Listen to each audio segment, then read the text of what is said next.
Hello everyone, welcome back to Invest Guru. आपका स्वागत है इन्वेस्ट गुरुकुल में। चलिए देखते हैं कि आज मार्केट ने कैसा परफॉर्म किया और कौन से स्टॉक्स टॉप गेनर थे, टॉप कौन से स्टॉक टॉप लूजर थे, निफ्टी ने कैसा परफॉर्मेंस किया उसके बारे में देखते हैं हम लोग। तो ये ओवरव्यू देख रहे हैं हम मार्केट का। तो निफ्टी माइनर लॉस में क्लोज हुआ, 0.12% में लॉस में, और 0.15% गेन्स में निफ्टी बैंक क्लोज हुआ पॉजिटिव में। अगर ब्रॉडर मार्केट में एडवांस डिक्लाइन रेशियो देखेंगे तो हमें पास 181 stocks are advance and 317 stocks are decline. So market health overall जो बोलेंगे अब वो एक्सट्रीम फियर जोन में है। मार्केट में एक पैनिक का सिनेरियो बन रहा है। फॉर एग्जांपल अगर हम सेक्टर वाइज परफॉर्मेंस देखेंगे, यहाँ से आके देख लेते हैं सेक्टर परफॉर्मेंस। सो सेक्टर परफॉर्मेंस में देखेंगे तो आज के दिन पीएसयू बैंक, चूंकि बैंक निफ्टी पॉजिटिव था, पीएसयू बैंक मेटल्स और फाइनेंशियल सर्विसेज में आज पॉजिटिव क्लोज हुआ, देन माइनर गेम्स क्लोज हुआ, राइट। और जो टॉप लूजर सेक्टर था वो है आपका आज construction sector, then oil and gas, automobile, IT. इन सब में आज प्रेशर देखने को मिला। आज इसमें सेलिंग प्रेशर हमें देखने को मिला है। ये आज स्टॉक सारे के सारे अंडर प्रेशर थे। अगर हम देखेंगे कंस्ट्रक्शन स्टॉक्स में, अगर आप देखेंगे, so Prestige was top loser, approx 7% के लॉस में क्लोज हुआ। गोदरेज प्रॉपर्टी अप्रॉक्स 5% के लॉस में, डीएलएफ 4%, सनटेक रियल्टी में 3.88%, ओबरा रियल्टी 3.78% के लॉस में क्लोज हुए हैं। सारे मेजर जो फाइनेंशियल सॉरी कंस्ट्रक्शन सेक्टर्स वो सारे के सारे लॉस में क्लोज हुए हैं करके। चलिए पहले हम निफ्टी के बारे में बात करते हैं, फिर हम स्टॉक स्पेसिफिक बात करेंगे। तो निफ्टी में ये चार्ट आज का दिख रहा है क्लियर कट आपको डेली टाइम फ्रेम में। सो यहाँ पे आपको क्या नजर आ रहा है कि ये एक पहले का लो था मार्केट में, ये एक लो फॉर्म हुआ और डॉट टू डॉट उसी लो को टैप करके मार्केट ने आज डोजी कैंडल बोलेंगे आप एक तरीके से, एग्जैक्टली बोलेंगे इसका नाम तो लॉन्ग लेग डोजी है, और ट्रेंड के डाउन में क्लोज हुआ है, राइट। सो आइडियल केस में क्या सिनेरियो बनता है कि हमें अगर एक ट्रेड लेना भी है तो आज के हाई के ऊपर ट्रेड लेते हैं, जो आइडियल केस सिनेरियो रहता है, और इस जोन के नीचे हमारा स्टॉप लॉस क्रिएट होता है। अगर मैं लॉन्ग पोजीशंस बनाऊं तो ऐसे बनता है फॉर एग्जांपल, और ये प्रीवियस स्विंग हाई मेरा टारगेट रहेगा, ये मेरा लो स्टॉप लॉस रहेगा। अब देखेंगे यहाँ पे क्या हो रहा है कि risk reward is to 1:4, 1:1.5 something ऐसा बन रहा है, लेकिन that is not too much good, क्योंकि यहाँ पे बड़ा एक रेंज फॉर्म हो गया। तो आइडियल केस में क्या होता है, कैसे एंट्री बना सकते हैं हम लोग अगर लॉन्ग साइड बुलिश व्यू लेना है तो हमें। सो आइडियल केस में क्या होगा कि हमें एक वेट करना पड़ेगा कि ये जो रेंज जैसे मैंने जो मार्क किया, जैसे जो आज का हाई था फॉर एग्जांपल, इस ये हाई या आज का ये डॉट हाई बोल सकते हैं आप उसको, इस रेंज के ऊपर, let me mark it out clearly. Okay, ठीक है। सो इस रेंज जो है 150 के आसपास मान सकते हैं, 100 टू 150 छोटा सा हर्डल है। कल इसके ऊपर गैप ओपन हुआ तो आप जो ये स्विंग लो है उसके एसएल के साथ लॉन्ग कर सकते हैं, और आपका जो टारगेट रहेगा वो अराउंड 400, और फिर 400 के ऊपर 600 और फिर 800। ये 200 पॉइंट के टारगेट रहेंगे। क्लियरली बता देता हूँ, 100 और 150 के आसपास एक हडल जोन है। अगर ये जोन ब्रेक होता है तो फिर ऊपर के टारगेट आएंगे। एक और छोटा सा पैटर्न बन रहा है अगर मैं आपको वैसे दिखाऊं तो। सो मैं आज दिन में भी किसी से डिस्कस कर रहा था इस पैटर्न के बारे में। सो एक inverse head and shoulder pattern, छोटे टाइम फ्रेम में बात करूं, और ऐसा बन सकता है जब ये ब्रेकआउट हो जाएगा तब, राइट। सो अगर इसका रेंज बोलेंगे तो 800 टू 150 अराउंड कितना होगा। सो 300 पॉइंट्स का रेंज है, तो 150 के ऊपर 300 पॉइंट्स कितना होगा, 450। तो कैसे भी आपका ये जो हाई है, ये स्विंग हाई, ये इमीडिएट टारगेट होगा अगर कल इसके ऊपर मार्केट ओपन अप होता है तो। अगर इस रेंज के मिडिल पॉइंट जो रेंज है 950 के आसपास का, 960 950 के रेंज के नीचे ओपन होता है या फ्लैट ओपन होता है यहाँ पे, और नीचे की तरफ ड्रैग होता है, तो आज के हाई के साथ स्टॉप लॉस लेके हम जैसे ये लो ब्रेक होगा या कुछ ऐसा पैटर्न बनेगा तो फिर फ्रेश शॉर्ट्स के लिए क्रिएट कर सकते हैं। और डाउन साइड टारगेट आपके 700 टू 500 पहले टारगेट होंगे आपके निफ्टी में, राइट। जैसे मैंने कल की वीडियो में बताया था कि बैंक निफ्टी ज्यादा स्ट्रॉन्गर मुझे लग रहा है निफ्टी के मुकाबले।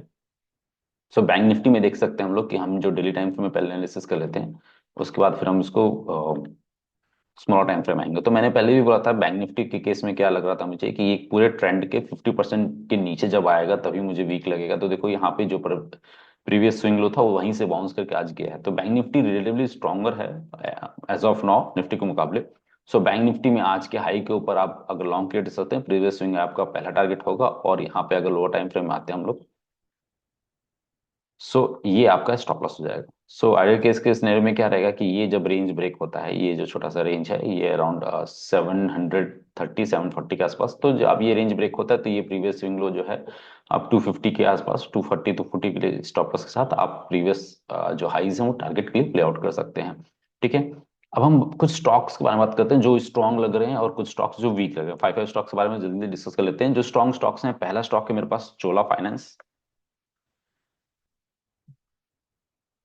ठीक है। सी चोलामंडलम फाइनेंस में क्या दिख रहा है हमें कि एक, मैं पहले वीकली चार्ट पे आ जाता हूँ क्योंकि मैं स्विंग ट्रेडिंग की बात करूँ तो वीकली चार्ट में आता हूँ। मैं नीचे का इंडिकेटर रिमूव करता हूँ तो क्लियर कट दिख रहा है कि हमें कि एक ये एक रेंज था। ठीक है, अगर वीकली चार्ट में देखेंगे तो ये राउंडिंग बॉटम बन रहा था और ये मिडिल का रेंज था और वीकली कैंडल ने ब्रेकआउट किया था। उसके बाद आज का जो कैंडल ने उसको रिटेस्ट किया है। ठीक है, मतलब कल के कैंडल ने आया था और आज के कैंडल ने क्या किया, इसको बाउंस करके रिटेस्ट बाउंस किया है।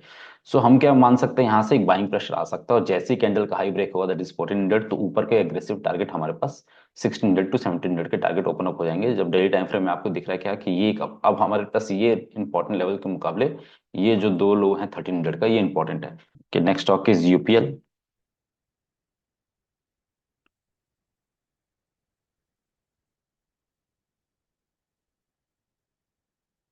ओके, सो यूपीएल के बारे में डिस्कस कर लेते हैं कि यूपीएल में क्या सिनेरियो दिख रहा है हमें। कि यूपीएल में आप देखेंगे ट्रेंड लाइन ब्रेकआउट हुआ था और आज के कैंडल में उसने रिटेस्ट किया है। जब हम डेली टाइम फ्रेम में आएंगे तो आपको क्लिक कर दिखाएगा रिटेस्ट करके बाउंस कर रहा है।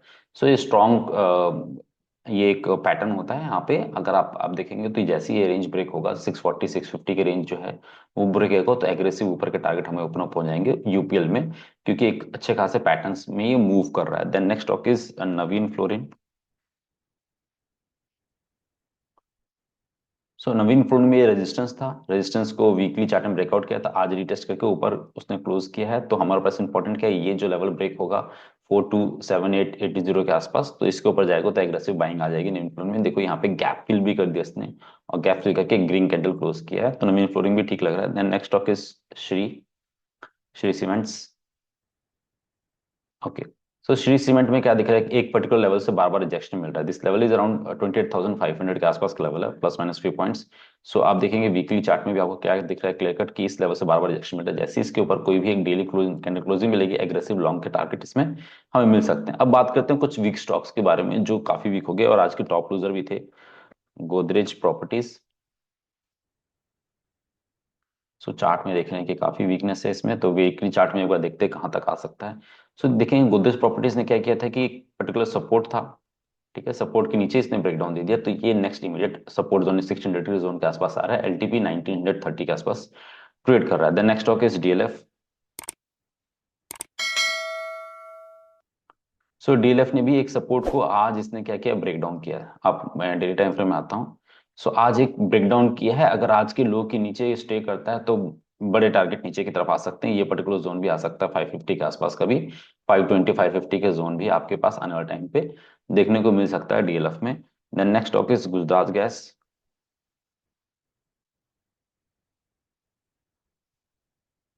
ओके, सो वीकली चार्ट में देखेंगे हम लोग कि ये इंपॉर्टेंट सपोर्ट के आसपास है। जैसे ही ये सपोर्ट का अगर इन केस आने वाले टाइम पे ब्रेक होता है तो बड़े टारगेट्स के लिए नीचे वीकनेस बढ़ जाएगी, तो हमारे पास बिल्कुल डॉट टू डॉट 400 के आसपास एक सपोर्ट जोन है, उसके नीचे अगर क्लोजिंग मिलती है हमें तो काफी वीकनेस आ जाएगी। एस्कॉट्स।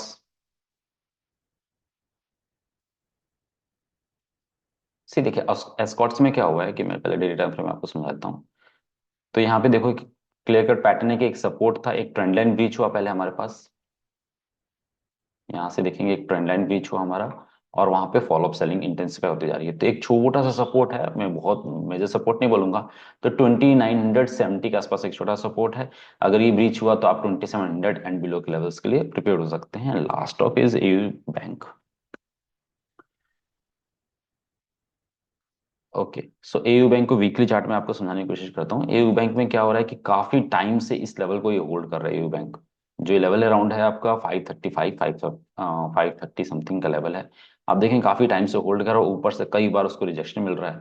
सो बहुत हो सकता है कि अगर एक वीकली कैंडल कभी भी एयू बैंक में इसके नीचे मिल जाए तो फिर अच्छे खासे डाउनसाइड के लेवल मिल जाएंगे, क्योंकि देखो यहाँ पे जो सेलिंग प्रेशर था वो काफी इंटेंसिफाइड लग रहा है। तो एक भी कोई स्ट्रॉन्ग कैंडल क्लोज मिल जाए तो इसके नीचे आपको ये नेक्स्ट लेवल के आपको टारगेट देखने को मिल सकता है। ये लेवल उसके बाद 460, उसके बाद नेक्स्ट सपोर्टर 460 ब्रेक होने के बाद और भी वीक हो सकता है ना टाइम पे एयू बैंक। तो हमारे लिए इंपॉर्टेंट है एयू बैंक में कि ये 530 का लेवल को डेली क्लोजिंग बेसिस पे ब्रेक ना करे तो ज्यादा बेटर है। ठीक है, दैट्स इट फॉर टुडे। फिर हम कल दोबारा रिव्यू करके मिलते हैं और फिर देखते हैं कल के मार्केट में क्या सीनियर हो सकता है। आप लेवल्स ध्यान रखिए, लेवल्स के हिसाब से ट्रेड प्लान कीजिए अपना। Till then bye bye, take care, have a nice day.